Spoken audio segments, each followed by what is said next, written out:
साथियों, जय हिंद। तो कैसे हैं आप सब? मैं उम्मीद करता हूं आप सभी स्वकुशल होंगे। आज बहुत ही संक्षेप में दारोगा की तैयारी की रणनीति के बारे में बताना चाहूँगा। इस संबंध में आप तमाम साथियों का बहुत सारा सवाल आ रहा था, तो आज मैं सोचा कि इसी पर बात करूं। दारोगा की तैयारी करने के लिए सबसे पहले आपको मानसिक और शारीरिक रूप से स्वस्थ रहना होगा। शारीरिक रूप से कहने का मतलब स्पष्ट है, शरीर से आपको हेल्दी रहना है, स्वस्थ रहना है।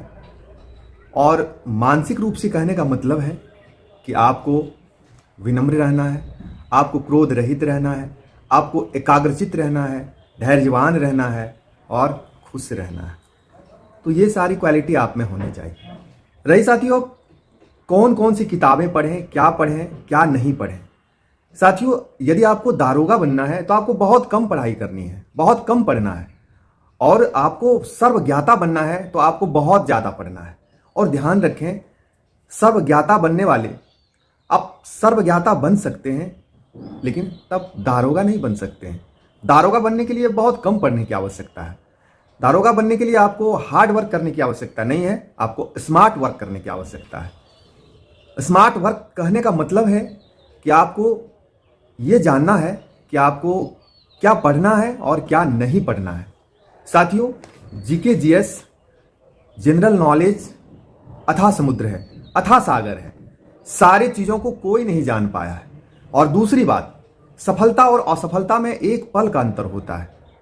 जो सफल हो गया वो बहुत ज़्यादा जानता था, और जो असफल हो गया वो बहुत कम जानता था। ऐसी बात बिल्कुल नहीं है। दोनों के बीच में एक छोटी सी लकीर का फर्क है, आंशिक अंतर पाया जाता है।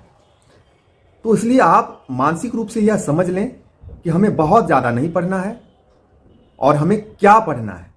आप प्रीवियस ईयर के क्वेश्चन बैंक देखेंगे कि अभी पिछले 2018 से जो भी एग्ज़ाम कंडक्ट हुआ है दारोगा के लिए, उसका आप समीक्षा करेंगे तो पाएंगे कि प्राचीन भारत से 4 प्रश्न पूछे गए हैं, मध्यकालीन भारत से 4 प्रश्न हैं, आधुनिक भारत से 8 प्रश्न पूछे गए हैं, राजनीति शास्त्र से 10 प्रश्न पूछे गए हैं, भूगोल से देखा जाए तो विश्व भूगोल से 5 और भारत के भूगोल से 11, कुल 17 प्रश्न एवरेज पूछे गए हैं।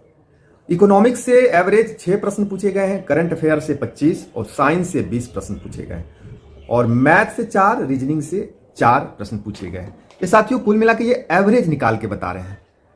किसी में 4 की जगह पे 6 है, किसी में 3 है। तो ये जो भी मेरे द्वारा बताया जा रहा है, यह एक औसतन बताया जा रहा है।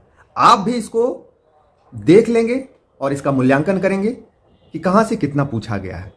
इसमें भी आप पाएंगे कि प्राचीन भारत को अगर देखा जाए तो हड़प्पा संस्कृति, मौर्य काल और बौद्ध धर्म, इससे ज़्यादा सवाल पूछे जाते हैं।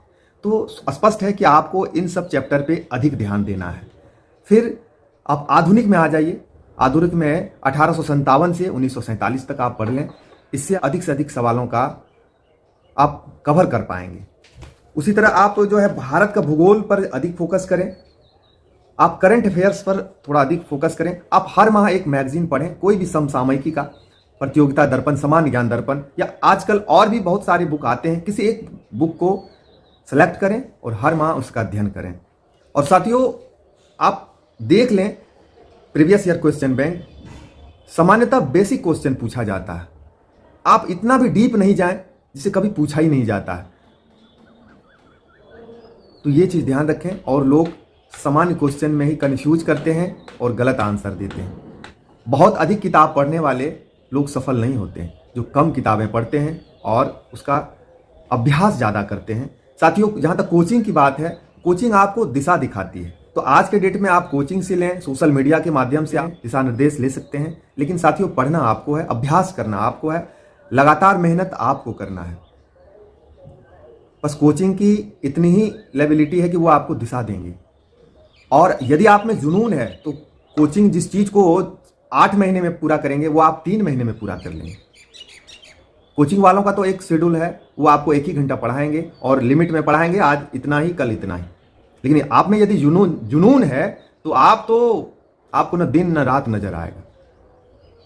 आप 3 महीने में 6 महीने का चीज़ पढ़ लेंगे। तो बस कोचिंग की इतना ही महत्व है। बाकी सारा का सारा दायित्व, सारा का सारा जवाबदेही आप पर है कि आप में कितनी निरंतरता है, आप में कितनी एकाग्रता है, आप में कितना अनुशासन है, आप कितना धैर्यवान हैं, आप कितना क्रोध रहित हैं, आप कितना खुश इंसान हैं।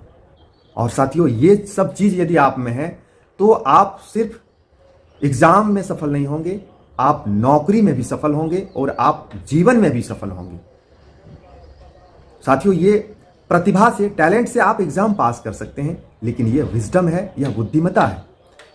यह आपको नौकरी में भी सफल करेगा और आपका जीवन भी सफल करेगा।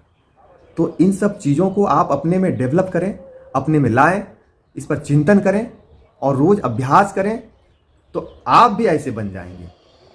और दूसरी बात साथियों, यदि आपको लगता है कि आप बैक डोर से आ सकते हैं, घूस देकर आ सकते हैं, तो आप समझिए असफल हो चुके हैं। और इस विभाग में आप अधिक पैसा कमाने के सोच कर आ रहे हैं, तो आप समझिए असफल हो चुके हैं। सरकार इतना जरूर वेतन देती है, आप अपना एवं अपने परिवार का भरण पोषण अच्छे से कर सकते हैं। नीड पूरा होती है साथियों, और जो ग्रिड लेके आएंगे वो एग्जाम शायद सब पास कर जाएं अपने टैलेंट के बदौलत, लेकिन उसकी नौकरी में वो असफल होंगे और जीवन में भी असफल होंगे। इसलिए आप एक अच्छा विचार लेके आएं, सेवा भाव लेके आएं। साथियों, यहाँ बहुत संघर्ष है, बहुत काम है, तो बहुत दुआएं भी है।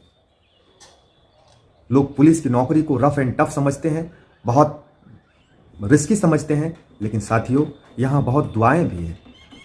और दुआएं इस मोबाइल के नेटवर्क की तरह काम करता है। आप इस मोबाइल में नेटवर्क आते और जाते नहीं देखते हैं साथियों, उसी तरह यह दुआएं भी दिखती नहीं है, लेकिन असर जबरदस्त होता है इसका। इसलिए आप एक अच्छा विचार लेके आएं और आप मन से और तन से हमेशा स्वस्थ रहें, तो निश्चित रूप से साथियों आप एग्जाम सफल होंगे, नौकरी में सफल होंगे और जीवन में भी सफल होंगे। माना कि आप में खरगोश की तरह दौड़ने की टैलेंट है, लेकिन यदि कछुए की तरह निरंतरता नहीं है, तो साथियों आप चूक जाएंगे। इसलिए आप में निरंतरता भी बहुत ज़रूरी है।